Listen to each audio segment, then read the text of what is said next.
ప్రధాన పంటకి ఏ కషాయం అయితే వాడతామో అంతర పంటలకు కూడా అదే కషాయం కూడా స్ప్రే చేయటం జరుగుతుంది. దానివల్ల కషాయాల ఖర్చు కూడా తగ్గుతుంది. అంతేకాకుండా అంతర పంటలు వేయటం వల్ల కలుపు కూడా చాలా తక్కువగా వస్తుంది. సూర్యరశ్మి అనేది భూమి మీద పడకుండా ఉంటుంది. నేలలో తేమ శాతం బాగా ఉంటుంది. వానపాములు, సూక్ష్మజీవులు కూడా బాగా వృద్ధి చెంది పలు పంటల్లో ఉండటం వల్ల చీడపీడలు, పురుగులు, తెగుళ్ళు రాకుండా ఉంటాయి.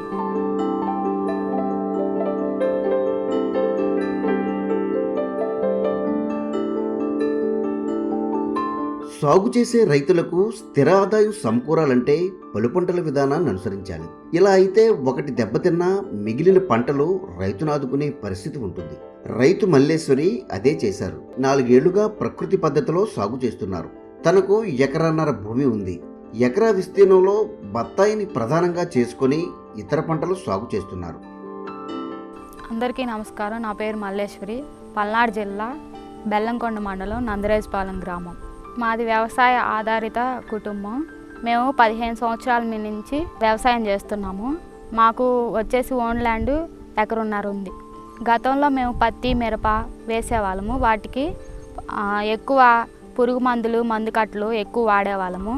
దిగుబడి తక్కువ వచ్చినా సరే మేము ఇంటి అవసరాలు తీర్చడం కోసం మేము ఎక్కువ వ్యవసాయం మీద ఆధారపడి ఉండేవాళ్ళం. వేరే పనికి పోవటానికి కూడా వీలు లేదు. ఇంకా మాకు అదే వృత్తి కాబట్టి మేము వ్యవసాయమే చేసేవాళ్ళం. అప్పుడు ప్రకృతి వ్యవసాయ సిబ్బంది వచ్చేసి ప్రకృతి వ్యవసాయం చేయమని చెప్పారు. మేము మిర్చికి ప్రకృతి వ్యవసాయం చేయటం మొదలుపెట్టాము. అలా రాజులేని సూత్రాలన్నీ పాటిస్తూ గత 7 సంవత్సరాల నుంచి మేము ప్రకృతి వ్యవసాయం చేస్తున్నాము. ఫలితాలు కూడా బాగా వస్తున్నాయి.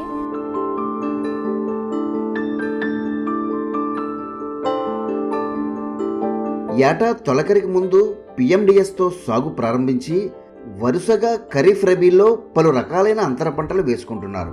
దీనిలో భాగంగా 3 ఏళ్ల క్రితం నాటిన బత్తాయి తోటలో రబీకి సంబంధించి అంతర పంటలుగా అపరాలతో పాటు కూరగాయలు సాగు చేశారు. ప్రధాన పంట నుంచి పూర్తి స్థాయిలో దిగుబడి రాకపోవడంతో అంతర పంటలపైనే ఆధారపడుతున్నారు.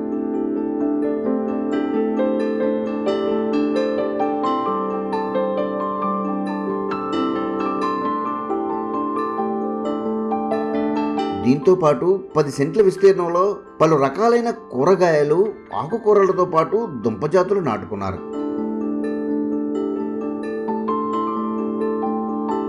నా సొంత పొలం 1.5 ఎకరాలో బత్తాయి మొక్కలు 210 మొక్కలు వేసాము. 100 మొక్కలు మునగ మొక్కలు వేసాము. నా పొలంలో బత్తాయి మొక్క మధ్యలో ఖాళీ లేకుండా ATM మోడల్ 20 సెంట్లు వేసాము. 20 సెంట్లు అంటే 4 బెడ్లు వచ్చాయి. మిగతాది ప్రధాన పంట మినుము, పెసర, అలసంద, రాగి వేయటం జరిగింది. జొన్న, సజ్జ, మొక్కజొన్న, సొర, బీర, కాకర, ఆకుకూరలు, గోంగూర, పాలకూర, చుక్కకూర, మెంతికూర, పుదీనా వేసాము.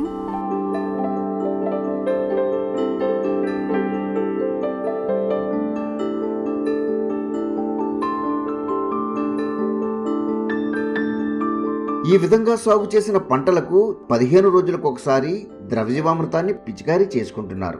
ఈ విధంగా రైతు సాధికార సంస్థ సార్వత్రిక సూత్రాలను పక్కాగా అమలు చేస్తున్నారు.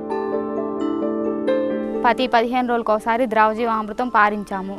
నీమాస్త్రం అయితే 15 రోజులకు ఒకసారి కొట్టాము. నెలకోసారి అగ్నాస్త్రం స్ప్రే చేయటం జరిగింది. అగ్నాస్త్రం స్ప్రే చేసినమ్మటే ద్రవజీవామృతం కానీ పిషామినాసిడ్ కానీ స్ప్రే చేయటం జరిగింది. నీమాస్త్రం వచ్చేసరికి దోమకి స్ప్రే చేయటం జరిగింది. అగ్నాస్త్రం వచ్చేసరికి కాయ తొలిచి పురుగుకి స్ప్రే చేయటం జరిగింది.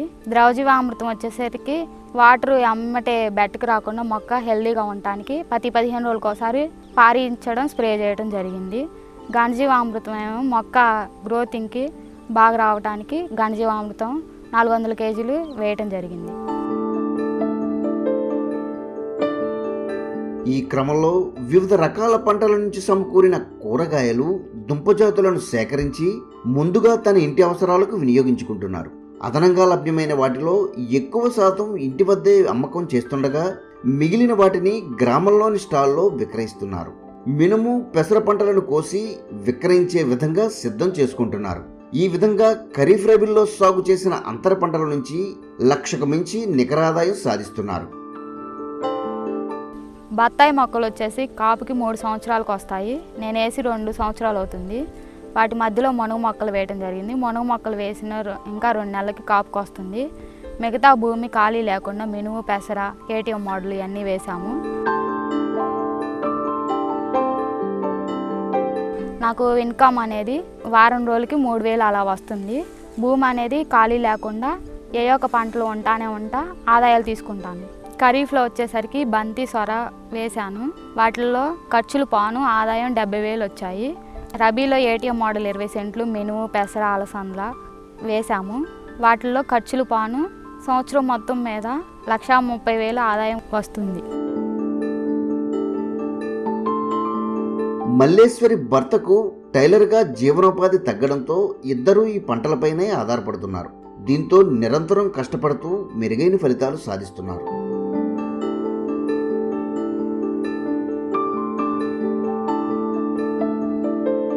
ఇటీవల సంస్థ ప్రతినిధులు చేపట్టిన పరిశీలనలో మొక్క ఎదుగుదల, ఉత్పత్తి, చీడపీడలు, మిత్ర శత్రు పురుగులతో పాటు దిగుబడి కేటగిరీల్లో మెరుగైన పరిస్థితి కనిపించింది.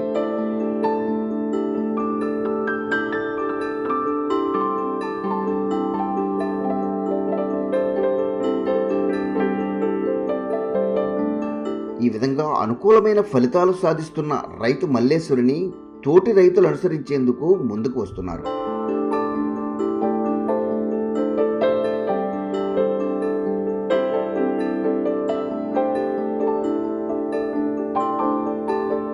రైతులకు మేము చెప్పేది ఏంటంటే, ప్రకృతి వ్యవసాయంలో ఒకే పంట వేయకుండా పలు పంటలు వేసుకొని, ఇప్పుడు వర్షాలు వచ్చినా కానీ ఆ పంట పోయినా ఇంకొక పంట మీద ఆదాయాలు తీసుకోవచ్చు.